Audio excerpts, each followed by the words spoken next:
The name I keep hearing is Khalid Duke. How have you seen Khalid step up? I'm really impressed with the progress that Khalid has made from his first year to this year. As you know, he came in here as a linebacker.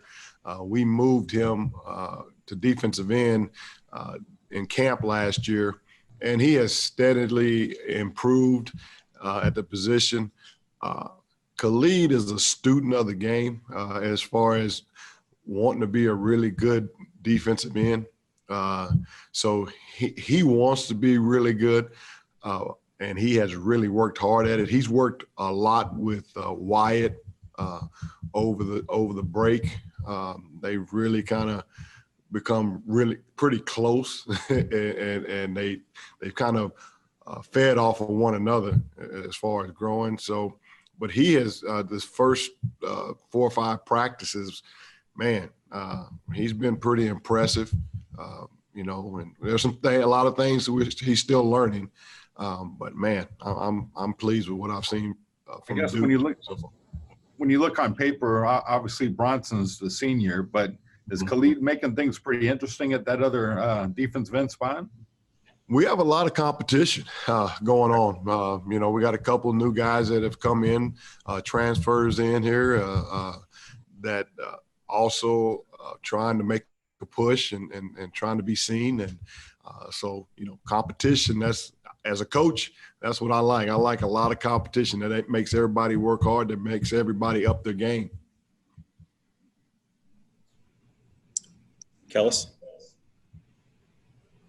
Hey, Coach Wyatt, how has Wyatt Hubert improved since the last time you saw him last season? I really do think that Wyatt has really worked hard at understanding our defensive system completely, not just what we're supposed to do at defensive end, but what the linebackers are supposed to do, what the corners are supposed to do, what the defensive tackles are doing. I think his knowledge of our scheme, he has really started to master that. I always tell the kids, knowledge is power, and the more you know, the better you become. And I think he's taken that to heart.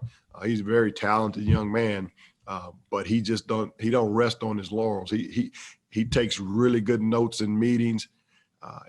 He is always wanting to learn. He's asked good questions. So I think his knowledge of the game has really improved. I also wanted to ask, some players earlier this week said it had been at least somewhat difficult to focus every day, not knowing whether there was going to be a season or not. Did the Big 12 saying that they're going to at least try to make things go this fall, make it easier on them the rest of the week? I think it definitely put some of the players at ease mentally. Knowing, not knowing is the biggest issue with everybody during this pandemic. Not knowing what's going to be happening one day to the next. So I do think about the Big 12 coming out and saying that we're going to try to make this a go. I really do think that our kids were excited. You could, when we had the next meeting that we had, the next practice that we had, they were really excited. They feel that now they're practicing for a reason.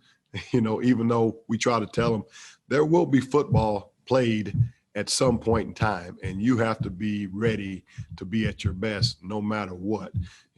We preach to them to control what you can control, and that's getting better each day at your craft. Go Derek Young and then John Kurtz. Go ahead, Derek. Coach, I have a couple, but do you guys, as a coaching staff, do you guys remind the players often, probably every day, at the measures they have to take when they're not at the complex so that they can, avoid an outbreak again? We remind them every chance, every opportunity we get, we remind them that if we want to have a season this year, you have to follow the procedures that the health department has put into place, that Matt Thompson and his staff have put together. Dr. Coral we have a really good medical staff that have worked really hard to try to put us in the best position to play a game, to play a season. And we tell our kids, I mean, almost every time we meet with them, not almost every time we meet with them, we'll tell them that, hey, you got to make sure you're doing the things that are going to allow us to have a season. And so, yes, I mean, it's not daily. It's it's every time we meet. Another player you guys added, one of the transfers you talked about, is Kaimari Gayness, and he hasn't been talked about yet. Is he still chasing to kind of catch up? Yeah, Kaimari,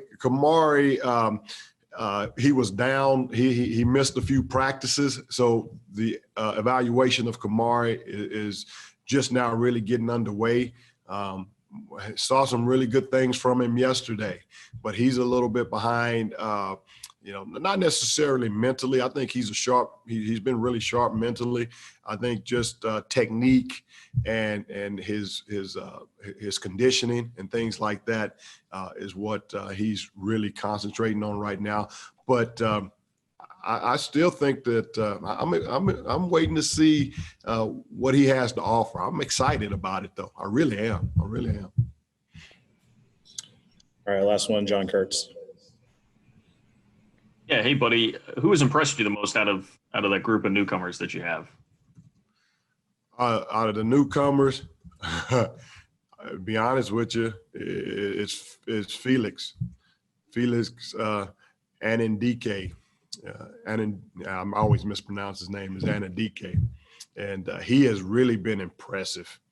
That young man, for a true freshman, he's shown some natural instincts of playing the position and rushing the quarterback that I haven't seen in a lot of true freshmen. I was also just on the topic of Khalid. What do you see as the ceiling for him by the time his career's done here? I think Khalid has a huge ceiling. I think he could be one of the best defensive ends in the conference if he continues to improve week in and week out, and he stays hungry and he stays committed to trying to be the best. I think he has a chance to be really special, really special.